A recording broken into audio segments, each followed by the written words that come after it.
Good morning students, I am Krishna Kumar, your physics teacher.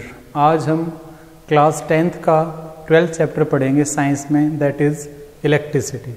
बड़ा ही simple chapter है। Simple इस वजह से है क्योंकि हम इस चैप्टर में वो चीज़ें पढ़ेंगे जो हम डेली लाइफ में काफ़ी सारी देखते हैं, तो इनको हम काफ़ी सारी डेली लाइफ प्रैक्टिकल से भी इस चैप्टर को समझ सकते हैं। अब इस चैप्टर में हम क्या क्या पढ़ने वाले हैं। इस चैप्टर में जैसे इलेक्ट्रिसिटी का मीनिंग यही आपका करंट से है, तो इस चैप्टर में सबसे पहले हम स्टडी करेंगे करंट को। उसके बाद हम स्टडी करेंगे किसको, करंट किस वजह से फ्लो होता है, पोटेंशियल की वजह से। फिर हमारा एक बड़ा ही इंपॉर्टेंट टॉपिक होता है इसमें ओम्स लॉ, वो हमें स्टडी करना है। उस पर न्यूमेरिकल भी आता है और डायरेक्ट भी आ सकता है आपके पेपर में, बोर्ड के पेपर में। उसके बाद रेजिस्टेंस हम पढ़ेंगे और उसकी एक प्रॉपर्टी होती है रेजिस्टिविटी, वो हम पढ़ेंगे। रेजिस्टेंस आपने छोटी क्लास में पढ़ा हुआ होगा, जो करंट को अपोज करे उसको हम रेजिस्टेंस बोलते हैं। इसके बाद में करंट का हीटिंग इफेक्ट, यानी कि जब भी करंट किसी भी कंपोनेंट में जाता है तो वहाँ पर हीट क्रिएट करता है, तो कैसे करेगा वो हम पढ़ेंगे। और लास्ट में हम स्टडी करेंगे पावर आपका क्या है इलेक्ट्रिसिटी में। So let's start our chapter. सबसे पहला आपका टॉपिक है करंट। इलेक्ट्रिक करंट क्या होता है, कोई भी आपका वायर है उसमें जब आपका करंट फ्लो होता है तो हम क्या कहते हैं कि वो आपका इलेक्ट्रिक करंट है। इलेक्ट्रिक करंट का मतलब क्या है, फ्लो ऑफ चार्जेस, यानी कि कितने चार्ज आपके पर्टिकुलर टाइम में फ्लो हुए हैं, वो आपका करंट होता है। तो ये फॉर्मूला भी आपको मिलेगा बुक में, I=Q/T। इस पे बेस्ड एक दो छोटे छोटे न्यूमेरिकल भी हैं, यानी कि अगर आपको करंट कैलकुलेट करना है तो चार्ज पर यूनिट टाइम से आपको जाना है। जो करंट होता है इसकी जो ऐसा यूनिट होती है वो एम्पियर होती है, जिसको हम कैपिटल A से रिप्रेजेंट करते हैं। और करंट को मेजर करने के लिए हम एमीटर यूज करते हैं। क्या यूज करते हैं, एमीटर यूज करते हैं। और एमीटर हमेशा सर्किट में सीरीज में लगा होता है। अब इलेक्ट्रिक सर्किट का मतलब क्या है, इसमें आपके पास सोर्स भी होगा यानी कि बैटरी, जिसमें से आपका करंट चलेगा। एक आपकी की भी होगी इसको ऑन ऑफ करने के लिए। उसके बाद आपके कनेक्टिंग सर्किट होंगे। उसके बाद आपका एक एमीटर होगा जो करंट को मेजर करेगा। उसके बाद आपका एक बल्ब भी हो सकता है, यहाँ पे कुछ और भी एलिमेंट हो सकता है। बल्ब मैंने मान लिया इसको। यहाँ पर इसके वोल्टेज मेजर करने के लिए मैंने वोल्ट मीटर भी यूज़ किया। तो इस टाइप का जो क्लोज सर्किट होता है उसको हम इलेक्ट्रिक सर्किट बोलते हैं। अब इलेक्ट्रिक पोटेंशियल, यानी कि जो आपका वायर में करंट फ्लो होता है वो आपका पोटेंशियल की वजह से होता है, या फिर हम कह सकते हैं पोटेंशियल डिफरेंस ज़्यादा यूज करेंगे क्योंकि ये 2 पॉइंट का डिफरेंस होता है। अब जो आपका पोटेंशियल होता है उसका बड़ा सिंपल फॉर्मूला होता है work done per unit charge, यानी कि जो पोटेंशियल है अगर आपको मेजर करना है तो जितना आपने वर्क डन किया, चार्ज को मूव कराया उसके पोटेंशियल में, उसमें जितना आपने वर्क डन किया है डिवाइडेड बाई चार्ज, तो वोल्टेज क्या बन जाए आपका, work done per unit charge. अब पोटेंशियल डिफरेंस क्या है, आपने देखा होगा आपके घरों में जो आपके सॉकेट जो होते हैं वह कई बार 2 पिन के होते हैं या फिर 5 पिन के भी होते हैं। तो आप 2 पिन को भी यूज़ करते हो, आप 3 पिन को भी यूज़ कर सकते हो। तो ये जो 2 पिन हैं इनमें आपका पोटेंशियल डिफरेंस होता है, जिसकी वजह से जब भी आप इसमें कोई भी इंस्ट्रूमेंट लगाते हैं तो उसमें करंट फ्लो होता है। तो इलेक्ट्रिक पोटेंशियल की वजह से ही आपका क्या होता है, करंट फ्लो। और यही पोटेंशियल अगर आप 2 पॉइंट के बीच में स्टडी कर रहे हैं तो वो क्या हो जाएगा, पोटेंशियल डिफरेंस हो जाएगा। अब जो आपका पोटेंशियल होता है इसकी ऐसा यूनिट होती है वोल्टेज, और इसको हम V से रिप्रेजेंट करते हैं। और इसको मेजर करने के लिए हम क्या यूज करते हैं, वोल्ट मीटर। और वोल्ट मीटर हमेशा पैरेलल में यूज होता है। इसके रीजन जो है वो आप 12th क्लास में पढ़ेंगे। मैं आपको छोटा सा बता देता हूँ, क्योंकि वोल्ट मीटर में रेजिस्टेंस बहुत ज़्यादा होता है, तो उस सर्किट पे कोई इफेक्ट ना डाले, इसको हम पैरेलल में यूज करते हैं। और जो आपका एमीटर है उसका रेजिस्टेंस बहुत कम होता है, इसलिए हम उसको सीरीज में भी यूज कर सकते हैं। अब आपके बुक में एक आपको टेबल मिली हुई जिसमें कई सारे सिंबल हैं, जैसे ये रजिस्टर का सिंबल होता है, ये आपका एक सेल का सिंबल होगा। अगर आपको सेल से बैटरी बनानी है तो नंबर ऑफ सेल आप यूज़ करेंगे, बैटरी बन जाएगी। वेरिएबल रेजिस्टेंस आप इस तरह से आपको मिलेगा। ये आपका बल्ब का सिंबल होगा। 2 वायर में कनेक्शन है तो इस तरह से मिलेगा। वायर में कनेक्शन नहीं है, जंप है तो आपको इस टाइप से मिलेगा। कई सारे ऐसे डायग्राम हैं, बड़े सिंपल, आप आसानी से उनको देख सकते हैं। अब ये आपका टॉपिक आ गया, तो सबसे important Ohm's law. Ohm's law क्या है, इसकी स्टेटमेंट बड़ी सिंपल है। इट स्टेट दैट किसी भी वायर में, that is current flow in any wire is directly proportional to the applied voltage. यानी कि किसी वायर में कितना करंट फ्लो होगा ये कौन बताएगा, उसमें हमने जितनी वोल्टेज अप्लाई की है उतना उसमें करंट होगा। कम वोल्टेज करेंगे तो कम वोल्टेज देंगे तो कम करंट अप्लाई होगा, ज़्यादा वोल्टेज देंगे तो ज़्यादा करंट अप्लाई होगा। अब हम इसको उल्टा भी लिख सकते हैं, V प्रोपोर्शनल टू I, यानी कि वोल्टेज करंट के प्रोपोर्शनल है। अब ये कांस्टेंट यहाँ से मुझे हटाना है, इसकी जगह मैं क्या लेके आया, R। तो V is equal to R into I। R को हम बोलते हैं रेजिस्टेंस, और जो रेजिस्टेंस होता है ये आपका मटेरियल का होता है, मटेरियल की प्रॉपर्टी है जो आपको करंट को रजिस्ट करती है फ्लो होने से।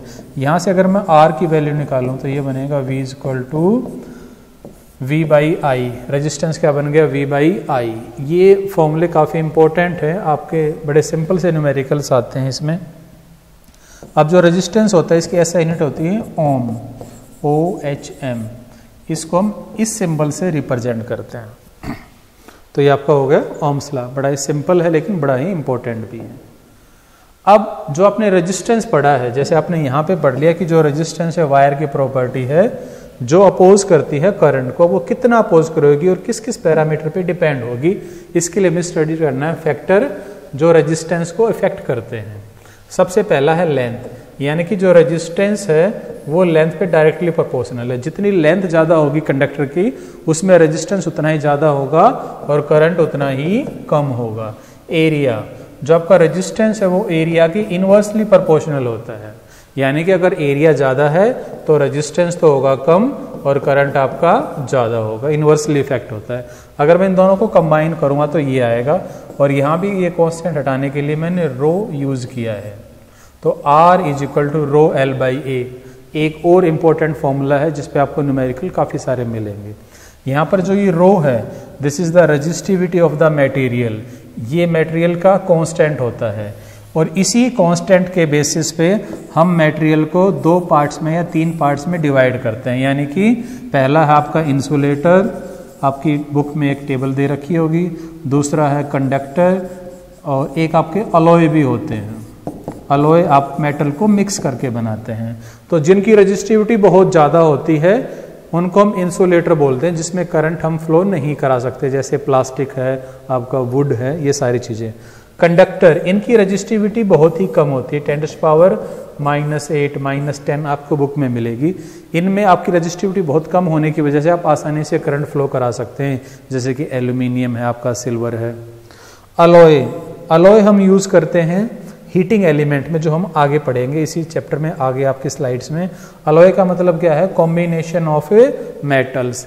इनकी जो रेजिस्टिविटी होती है, मेटल्स की जो रेजिस्टिविटी है वो इंसुलेटर से कम होती है और कंडक्टर से थोड़ा सा ज़्यादा होती है। इसका एक एडवांटेज है, वो हम बाद में पढ़ेंगे। अब है रेजिस्टेंस, तो आपने पढ़ लिया एक रेजिस्टेंस, लेकिन ऐसा नहीं है कि आपके पास सर्किट में एक ही रेजिस्टेंस हो, यानी कि अब आप रेजिस्टेंस को ग्रुप में स्टडी करेंगे। तो ग्रुप में स्टडी करने के लिए इसके 2 केस हो सकते हैं, या तो आपके रजिस्टर सीरीज में लगे हों या फिर पैरेलल में लगे हों। मैं पहला केस ले रहा हूँ, जब आपके पास रजिस्टर सीरीज में लगे हैं। तो देखिए जरा, यहाँ पर मैंने 3 रजिस्टर यूज किए हैं, R1, R2, R3, तीनों सीरीज में। सीरीज में होने का मतलब क्या है, तीनों का एंड एक दूसरे के एंड से कनेक्ट है। अब जब सीरीज में है तो करंट को फ्लो होने के लिए एक ही पाथ है, इसका मतलब तीनों में सेम करंट होगा, लेकिन वोल्टेज तीनों में अलग अलग होगी क्योंकि तीनों का रेजिस्टेंस अलग अलग है। जैसे आपको पता है ओम्स लॉ क्या है, V equal to I R। अब यहाँ पर जो टोटल वोल्टेज है वो 3 पार्ट में डिवाइड हो गई, V1, V2, V3। तो V किसके बराबर हो गया, V1 plus V2 plus V3 के बराबर हो गया। अब मुझे यहाँ पर सिंपल इनकी वैल्यूज पुट करनी है, आपका टोटल रेजिस्टेंस का फॉर्मूला आ जाएगा। V क्या है, I इंटू R, ये I टोटल करंट है और R इस सर्किट का टोटल रेजिस्टेंस है। V1 पहले की वोल्टेज, करंट तो तीनों में I ही है, तो I रेजिस्टेंस कितना है, R1, प्लस में दूसरे में करंट तो वही I है, रेजिस्टेंस कितना है, R2। तीसरे में करंट सेम है I, रेजिस्टेंस कितना I3। यहाँ से IR is equal to I common आ जाएगा, R1 plus R2 plus R3। I से I कट गया तो R टोटल जो होगा सर्किट का सीरीज के केस में वो क्या होगा, सभी का सम हो जाएगा। अगर आपके पास सीरीज में रेजिस्टेंस दे रखे हैं तो आप क्या करोगे, उन तीनों का सिंपल एल्जेब्रिक एडिशन कर दोगे, यानी कि ऐड कर दोगे उनको, तो वो क्या आ जाएगा, टोटल रेजिस्टेंस आ जाएगा। और आपको कैसे पता चलेगा कि कौन से रेजिस्टेंस आपके सीरीज में ऐड हैं, उसके लिए आपको सिंपल ये देखना है, जिन जिन रेजिस्टेंस में एक जैसा करंट फ्लो हो रहा है, सेम अमाउंट ऑफ करंट, वो आपके सारे सीरीज में हैं। अब इन तीनों में सेम अमाउंट ऑफ करंट है, इसलिए सारे क्या हैं, सीरीज में। तो ये बड़ा सिंपल सा मेथड है टोटल रेजिस्टेंस कैलकुलेट करने का सीरीज में। अब आपको करना है पैरेलल में। ये देखिए, ये आपके सारे पैरेलल में रेजिस्टेंस है तीनों, ये आपकी अप्लाइड वोल्टेज है। अब टोटल करंट तो I है, लेकिन जैसे ही करंट यहाँ पे जाएगा उसके सामने एक ये पाथ है, एक ये पाथ है, एक ये पाथ है, तीन अलग अलग पाथ हैं और तीनों में करंट अलग अलग जाएगा क्योंकि तीनों में रेजिस्टेंस भी अलग अलग है। लेकिन पैरेलल में क्या होता है, आपकी वोल्टेज क्या रहती है, सेम रहती है, करंट डिवाइड हो गया। तो करंट जो टोटल करंट I है वो तीन पार्ट में चला गया, I1 plus I2 plus I3। पहले में कितना गया, I1, दूसरे में I2, तीसरे में I3। अब ओम्स लॉ के अकॉर्डिंग ही मैं यहाँ पर वैल्यू पुट करूंगा। देखो V equal to I R, तो I क्या होगा, V बाई R। तो पहला टोटल करंट है तो total voltage divided by total resistance. दूसरा करंट क्या होगा, टोटल वोल्टेज तो सेम रहेगी लेकिन यहाँ पर रेजिस्टेंस कितना है, R1 प्लस में, इसके लिए टोटल वोल्टेज तो V ही है क्योंकि वोल्टेज तीनों में सेम रहेगी, रेजिस्टेंस R2 और सिमिलरली V बाई R3। अब यहाँ पे V by R is equal to V मैंने कॉमन ले लिया तो 1 by R1 plus 1 by R2 plus 1 by R3। V से V कैंसिल तो 1 बाई R किसके इक्वल हो गया, 1 by R1 plus 1 by R2 plus 1 by R3।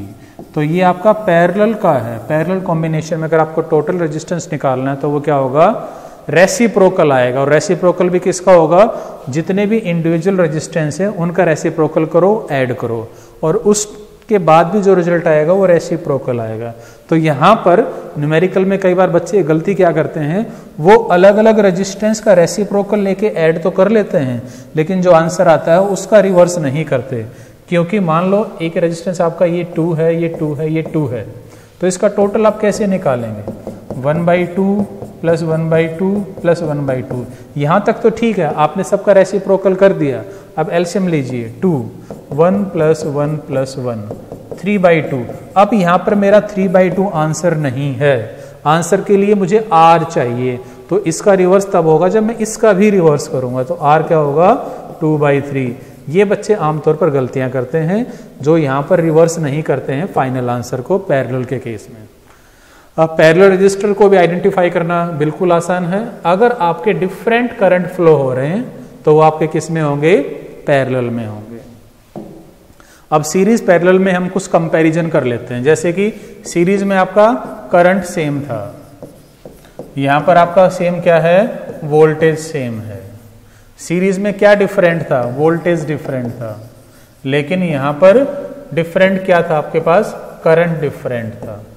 Series के कुछ एडवांटेज भी हैं, ऐसे पैरेलल के कुछ एडवांटेज हैं। हमारे घरों में जो सर्किट लगे होते हैं वो पैरेलल में लगे होते हैं क्योंकि सभी को सेम अमाउंट ऑफ वोल्टेज मिले। अगर हमारे सारे कनेक्शन हाउस होल्ड के अगर पैरेलल में ना होते तो पहले वाले को सबसे ज्यादा वोल्टेज और सबसे लास्ट वाले को सबसे कम मिलती। इसलिए हमारे घरों में हाउस होल्ड में जो कनेक्शन होते हैं वो पैरेलल में होते हैं। सीरीज कहाँ पर यूज करेंगे, सीरीज हम यूज करते हैं फैन, जो आपकी ये जो लाइटनिंग जो होती है, जब हम ये डेकोरेशन में यूज करते हैं वहां पर जो लाइटनिंग होती है उनको सीरीज में यूज करते हैं। क्योंकि अगर हमने पैरेलल में उनको लगाया तो सभी के लिए अलग अलग स्विच होगा, और डेकोरेशन में तो बहुत थाउजेंड्स ऑफ लाइट्स होती हैं, तो इतने स्विच आप कहाँ से लेके आएंगे। तो कुछ एडवांटेज हैं, कुछ डिसएडवांटेज है सीरीज और पैरेलल के। नेक्स्ट आपके पास है heating effect of electric current, यानी कि आपने कई बार महसूस किया होगा, जैसे आपका कोई फोन का चार्जर लगा हो, वो भी कुछ देर के बाद आप देखोगे हीट हो जाता है। या कोई वायर है हीटर की, वो भी थोड़ी बहुत हीट हो जाती है। तो काफ़ी सारे इफेक्ट आपने हीट के देखे होंगे करंट की वजह से, वो यहाँ पर आपको स्टडी करना है। अब करंट जो हीट प्रोड्यूस करेगा वो किस पे डिपेंड होगी? पहला पैरामीटर है स्क्वायर ऑफ द करंट, जितना करंट है उसका स्क्वायर, जो रेजिस्टेंस है मटेरियल का वो, और जितने टाइम के लिए हमने उसको यूज किया है। तीनों को कंबाइन करूंगा तो क्या बन जाएगा? आई स्क्वायर आर टी। यहाँ पर कांस्टेंट कुछ भी नहीं आता, उसकी वैल्यू 1 होती है, इसलिए मैंने हीट का डायरेक्ट फॉर्मूला लिखा है आई स्क्वायर आर टी। तो ये फॉर्मूला भी काफी इंपॉर्टेंट है, कई बार इसमें आपका न्यूमेरिकल भी आ जाता है। हीट आपकी एक टाइप की एनर्जी है, तो यहाँ पर भी इसकी यूनिट क्या होगी? जूल रहेगी। अब इसकी काफ़ी सारी एप्लीकेशंस हैं, आपने कई बार देखा होगा, जैसे कि बल्ब है आपका, बल्ब में आपकी हीट क्रिएट होती है, तब जाके आपको वो लाइट मिलती है वहाँ से। दूसरा हीटर में, हीटर की जो कॉइल होती है वो अलॉय की बनी होती है। मैंने आपको कहा था, मैं इसको बाद में बताऊंगा, क्योंकि अलॉय का रेजिस्टेंस थोड़ा सा ज़्यादा होता है, और रेजिस्टेंस ज़्यादा होने की वजह से हीट भी ज़्यादा बनेगी, इसलिए जो कॉइल है वो आपकी रेड हो जाती है। लेकिन वो कनेक्टिंग कॉइल है जो सॉकेट से आई है वो रेड नहीं होती, क्योंकि वो किसकी होती है? वो कंडक्टर की होती है, और कंडक्टर में रेजिस्टेंस बहुत कम होता है, तो हीट ज़्यादा नहीं बन पाती है। फ्यूज बड़ा ही इंपॉर्टेंट टॉपिक है। फ्यूज आपने जो जैसे आपने फ्यूज का नाम सुना, आपके दिमाग में जो चीज़ आई वो बिल्कुल करेक्ट है। फ्यूज एक सेफ्टी एलिमेंट होता है। ये कहाँ यूज़ करते हैं हम सेफ्टी एलिमेंट को? ये हम यूज़ करते हैं अपने इलेक्ट्रिकल या इलेक्ट्रॉनिक डिवाइस में। पावर सप्लाई जहां भी एंटर करती है डिवाइस में, सबसे पहले हम फ्यूज यूज करते हैं। फ्यूज आपका कुछ भी नहीं है, फ्यूज आपका सिंपल क्या है? एक वायर है, सिंपल एक वायर है, लेकिन उस वायर की कैपेसिटी अलग अलग होगी, और वो कैपेसिटी डिपेंड होगी हमारे डिवाइस के। अगर हमारा डिवाइस 1 एम्पियर का है तो उस वायर की कैपेसिटी ऐसी होनी चाहिए, करंट 1 एम्पियर से ज़्यादा हो तो वो आपका हीटअप होके ब्रेक हो जाए, मेल्ट होके। तो जो फ्यूज क्या करेगा? किसी डिवाइस में अगर उसकी रेटिंग से ज़्यादा करंट चला गया, किसी भी वजह से शॉर्ट सर्किट हो गया या हाई वोल्टेज आ गई, तो वो क्या करेगा? उस फ्यूज़ के वायर को मेल्ट करके ब्रेक कर देगा। तो फ्यूज़ की अलग अलग रेटिंग होती है, 1 एम्पियर भी हो सकता है, 5 एम्पियर भी हो सकता है, 15 एम्पियर भी होता है। हमारे घरों में 5 एम्पियर 15 एम्पियर के 2 सॉकेट होते हैं। सिंपल सॉकेट होता है कि हमारा पावर सॉकेट होता है। अगला आपके पास है इलेक्ट्रिक पावर। इलेक्ट्रिक पावर का मीनिंग क्या है? कि आपने जो एनर्जी कंज्यूम की है उसका रेट क्या है, वो आपका होगा इलेक्ट्रिक पावर, यानी कि rate of doing work is known as power. तो पावर आप यहां से भी निकाल सकते हैं W/T करके, या सिंपल जो आपके पास वोल्टेज है उसको करंट से मल्टीप्लाई करेंगे तो भी आपके पास पावर का फॉर्मूला आ जाएगा। अब ये 3 फॉर्मूले हैं, ये तीनों कैसे बने हैं? ओम्स लॉ की हेल्प से मैंने तीनों की अलग अलग वैल्यू पुट की है। यहाँ पर मैंने वोल्टेज करंट को यूज़ किया है, यहाँ पे मैंने करंट और रेजिस्टेंस को यूज़ किया है, और यहाँ पर मैंने सिंपल वोल्टेज और रेजिस्टेंस को यूज़ किया। डिपेंड करता है न्यूमेरिकल में आपके पास कौन सा पैरामीटर है, आप वही फॉर्मूला यूज़ करेंगे। जो पावर है उसकी ऐसा यूनिट होती है वाट, इसको हम W से रिप्रेजेंट करते हैं। यहाँ पर कई बार आपको पावर 1 वाट डिफाइन करना आ जाता है, पूछ लेते हैं कि पावर 1 वाट कैसे होगी। जब भी आप किसी भी यूनिट को डिफाइन करते हैं, या 1 वाट को, या कुछ भी चीज़ हो सकता है, जैसे करंट है 1 एम्पियर को डिफाइन करना है, तो करंट क्या था? चार्ज अपॉन टाइम, तो चार्ज 1 कूलम होगा, टाइम कितना होगा? 1 सेकेंड। तो 1 एम्पियर कैसे डिफाइन करेंगे? If in a wire the charge flowing is 1 coulomb in 1 second, then there is a current of 1 ampere.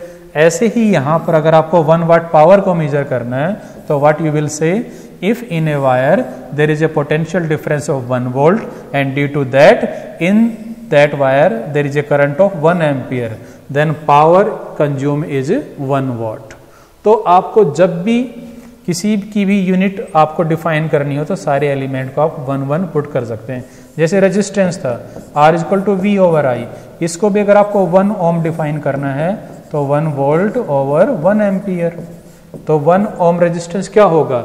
जब आप किसी भी सर्किट में वोल्टेज 1 वोल्ट अप्लाई करेंगे और करंट कितना फ्लो हो रहा है 1 एम्पियर, तो उस कंडक्टर का रेजिस्टेंस कितना होगा? 1 ओम। तो बड़ा ही सिंपल तरीका होता है, आपको रटना नहीं है, समझना है कि कैसे आप यूनिट को डिफाइन करते हैं। अब एक टर्म है बड़ी सिंपल आपकी, आपने 9th क्लास में पढ़ी है, एनर्जी की यूनिट होती है किलोवाट आवर। ये एनर्जी की यूनिट हम कॉमर्शियली यूज करते हैं, यानी कि जब आपको इलेक्ट्रिसिटी का बिल आता है वहां पर हम जो यूनिट वर्ड देखते हैं ना कि कितनी यूनिट निकली अब की बार हमारे मीटर से, वो यूनिट क्या होती है, एक यूनिट आपकी किसके बराबर होती है, 1 किलोवाट आवर। यानी कि आपके पास कोई 1 किलोवाट का इंस्ट्रूमेंट है, उसको आप 1 आवर के लिए यूज करोगे तो आपकी 1 यूनिट कंज्यूम हो जाएगी। या फिर आपके पास 1 किलोवाट का इंस्ट्रूमेंट है, उसको अगर आप 4 आवर के लिए यूज करें तो कितनी यूनिट कंज्यूम हो जाएंगी, 4 यूनिट। इसका मल्टीपल जितना भी होगा उतनी ही यूनिट आपकी कंज्यूम होती रहेगी। इसका मल्टीपल 2 होगा तो 2 यूनिट, इसका मल्टीपल 10 होगा तो आपकी 10 यूनिट कंज्यूम होंगी। अब इसको अगर आपको जूल में कन्वर्ट करना है तो हम क्या करेंगे, 1 किलोवाट को मैंने क्या लिखा, 1000 वाट, क्योंकि जूल में कन्वर्ट करने के लिए पावर आपकी वॉट में होनी चाहिए और टाइम आपका सेकंड में होना चाहिए। जैसे मैंने आवर को सेकंड में चेंज कर दिया, ये मल्टीप्लाई करेंगे तो ये आंसर आता है। कई बार बड़ा ही सिंपल 2 नंबर में पूछ लेते हैं कि इसको इसके इक्वल पुट कीजिए, तो आपको करना क्या है, सिंपल किलोवाट को वाट में चेंज करना है और टाइम को सेकंड में चेंज करना है, ये आपका आंसर आ जाएगा। तो ये आपका इलेक्ट्रिसिटी का चैप्टर था। Thank you.